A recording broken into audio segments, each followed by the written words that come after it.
2021 সালের এসএসসি পরীক্ষার্থীদের জন্য অ্যাসাইনমেন্ট দেওয়া হয়েছে।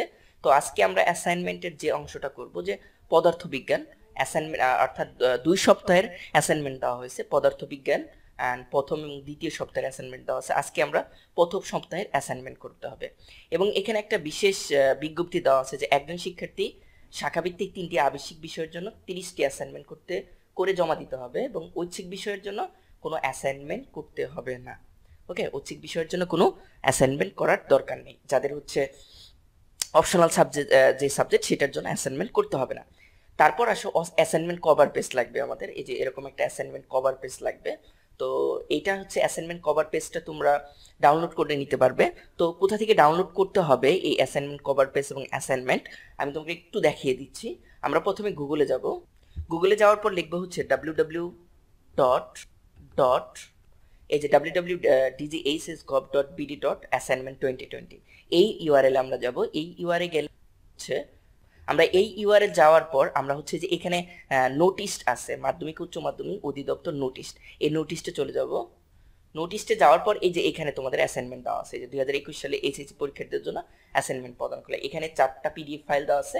তৃতীয় এবং চতুর্থ পিডিএফ, তৃতীয় পিডিএফ হচ্ছে তোমাদের হলো কভার পেজ এবং চতুর্থ পিডিএফ হচ্ছে তোমাদের অ্যাসাইনমেন্ট। হ্যাঁ, এটা এভাবে ডাউনলোড করে নিবা। তার মানে হলো প্রথমে তোমাকে কভার পেজ তোমাকে কি করতে হবে, ডাউনলোড করে নিতে হবে এবং কম্পিউটার দোকান থেকে এই কভার পেজটাকে পিন করে নিতে হবে। পিন করে নেওয়ার পর তোমার A4 সাইজের পেজ নিতে হবে। পেজ নিয়ে তারপর অ্যাসাইনমেন্ট লেখা শুরু করতে হবে।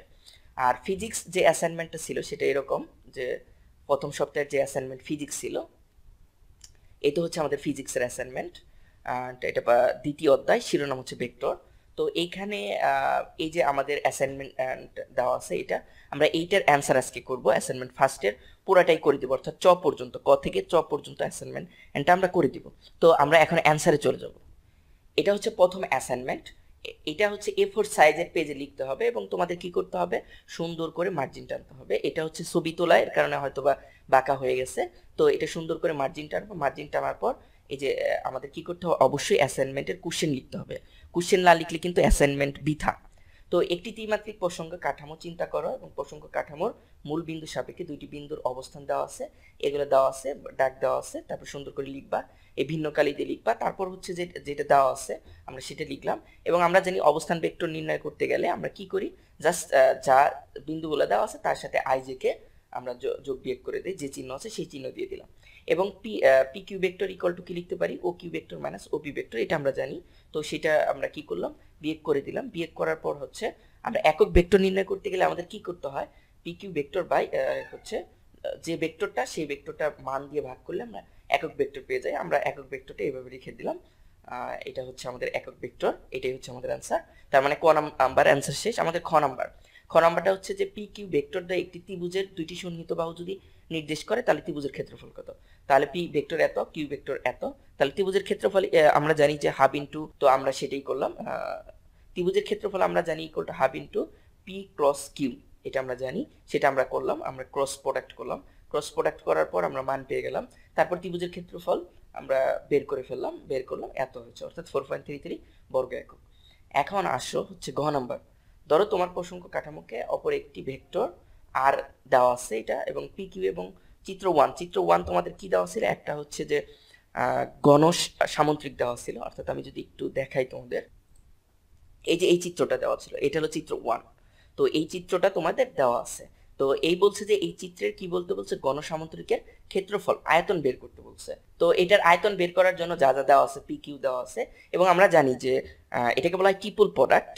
এটা হচ্ছে আমাদের ট্রিপল প্রোডাক্ট, এটা হচ্ছে অনার্সে পড়ানো হয় মেনলি। তো ট্রিপল প্রোডাক্ট আমরা করলাম, অর্থাৎ পি ডট কিউ ক্রস আর, অর্থাৎ ঘনসামন্ত্রিক ক্ষেত্রফল এটা হবে।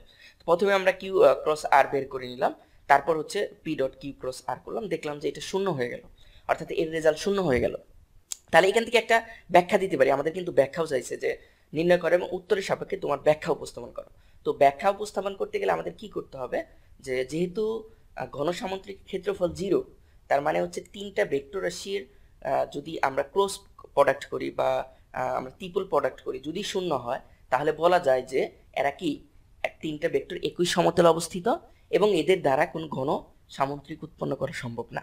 ওকে, এই ব্যাখ্যাটা অবশ্যই তোমাদের লিখতে হবে। তাহলে আমাদের হচ্ছে কি হয়ে গেল, ঘ নম্বর শেষ। এখন আমরা করব ঘ। এটা হচ্ছে যে একটি নদীর প্রস্থ হিসেবে পি ভেক্টর বিবেচনা করো এবং ধরো কিউ ভেক্টর নদীর স্রোতের বেগ এবং আর ভেক্টরটা হচ্ছে নির্দেশ করছে এবং নৌকার বেগ নির্দেশ করছে আর ভেক্টর। তুমি ওই নৌকায় বসে আছো, এখন সবচেয়ে কম সময়ে নদী পার হতে তুমি কি ব্যবস্থা গ্রহণ করতে হবে। তাহলে আমি এটার করসপন্ডিং একটা চিত্র দিলাম। এই চিত্রটা হচ্ছে এরকম যে হচ্ছে পি ভেক্টরটা নদীর প্রস্থ, অর্থাৎ এ বিটা হচ্ছে নদীর প্রস্থ, আর এটা হচ্ছে স্রোতের বেগ, আর কিউ ভেক্টরটা হচ্ছে এইদিকে স্রোতের বেগ কাজ করতেছে, আর আর ভেক্টরটা হচ্ছে আমাদের হচ্ছে নৌকার বেগ কাজ করতেছে। তো আমি এগুলাকে যে নদীর প্রস্থ A B equal to P vector মান বের করলে হবে এত একক, অনুরূপভাবে স্রোতের বেগ বের করলাম ইউ দিয়ে, অনুরূপভাবে নৌকার বেগ বের করলাম ভি দিয়ে। হ্যাঁ, বের করার পর আমরা এটা একক বাই আওয়ার, অর্থাৎ এখানে যেহেতু কোনো একক দেওয়া নাই এর কারণে আমরা একক বাই আওয়ারটা ধরে নিলাম। তারপর আমরা বললাম দড়ি চিত্র 1 এর অবস্থান হতে সোজাসুজি বি অবস্থানে যেতে, অর্থাৎ চিত্র 1 এই অবস্থান থেকে সোজাসুজি বি অবস্থানে যেতে সবচেয়ে কম সময় লাগবে, অবশ্যই সবচেয়ে কম সময় লাগবে। তাহলে এই অবস্থান থেকে বি অবস্থানে যেতে যেহেতু কম সময় লাগবে, আমাদের কম সময় লাগবে, তখন আমাদের কি করতে হবে? তখন আমাদের এখন নৌকাটিকে এ হতে বি অবস্থানে হলে নৌকা এবং স্রোতের বেগের লব্ধি এবং স্রোতের বেগের মধ্যবর্তী কোণ কত হতে হবে? 90 ডিগ্রি অ্যাঙ্গেল হতে হবে, অর্থাৎ এইটা হতে হবে, অর্থাৎ এইখানে কোণটা কত হবে? 90 ডিগ্রি অ্যাঙ্গেল হবে। তাহলে 90 ডিগ্রি অ্যাঙ্গেল হওয়ার পর তারপর আমরা ধরে নিলাম নৌকা ও স্রোতের বেগের মধ্যবর্তী কোণ আলফা, তাহলে tan theta equal to 90 degree. আমরা এই সূত্রটা ফেললাম, এই সূত্র ফেলার পর আমাদের 90 ডিগ্রি হচ্ছে 1/0, আমরা এটা ফেললাম, তারপর হচ্ছে ক্যালকুলেশন করে আমরা দেখলাম যে আলফা কত হলো 130.8 ডিগ্রি, অর্থাৎ এ হতে বি বিন্দুতে সোজা পৌঁছাতে হলে স্রোতের বিপরীতে এত কোণে আমাকে কি করতে হবে? রওনা হতে হবে, তাহলে আমরা সবচেয়ে কি কম সময়ে নদী পার হতে পারবো। এখন আসা হচ্ছে আমাদের নদী পার হতে সবচেয়ে কম সময় কত ছিল এবং তা নির্ণয় করতে হবে। তাহলে আমরা যা যা আছে সেটা লিখলাম, আর আমরা জানি সবচেয়ে কম সময় equal to T equal T by V. Beta হচ্ছে নদীর বেগ, এই যে নৌকার বেগের মান, অর্থাৎ 14 এটাকে আমাদের একটু ভুল হয়েছে, সেটা হচ্ছে আমাদের এখানে কত হবে? এই জায়গাটা আমাদের ভুল হয়েছে, এই জায়গাটা হবে নৌকার বেগ ভি ইকুয়াল টু √14 হবে। তাহলে T equal to D by V আমরা বসাইলাম, তাহলে 1.889 মিনিট, অথবা এখানে কোনো একক দেওয়া নাই, একক দিলেও হবে। তারপরে 4 নাম্বার যেটা অ্যান্সার ছিল, এখন এই নদী সবচেয়ে কম দূরত্বে পার হতে নৌকাটির বেগের এবং সময়ের কোনো পরিবর্তন করতে হবে কিনা। হবে কিনা উত্তরটা হবে এরকম যে এই কোশ্চেনটা লেখার পর লিখতে হবে হ্যাঁ পরিবর্তন হবে। তার মানে হবে যে নদীর সময় নৌকাটির বেগেরও সময় কি হবে? পরিবর্তন করতে হবে। এখন গাণিতিকভাবে বিশ্লেষণ কিভাবে হবে? আমরা জানি যে দূরত্ব ইকুয়াল টু নৌকার বেগ বাই সময়, তাহলে ডি ইকুয়াল টু ভিটি। তাহলে বি হচ্ছে যখন ভি ধ্রুবক তখন আমরা লিখতে পারি ডি সমানুপাতিক টি। আবার তাহলে এর দ্বারা কি বোঝাচ্ছে? এর দ্বারা বোঝাচ্ছে যে সময় কমলে দূরত্ব কমবে এবং সময় বাড়লে দূরত্ব বাড়বে। ওকে, বিষয়টা এরকম। আবার যখন সময় ধ্রুব থাকবে তখন আমরা লিখতে পারি, তখন আমরা কি লিখতে পারি? এটা ত্বরণ না, এটা বলে তখন লেখা যায়, থাকলে এটা ত্বরণ না হয়ে তখন লেখা যায় ডি সমানুপাতিক ভি, অর্থাৎ বেগ কমলে দূরত্ব কমবে এবং বেগ বাড়লে দূরত্ব বাড়বে।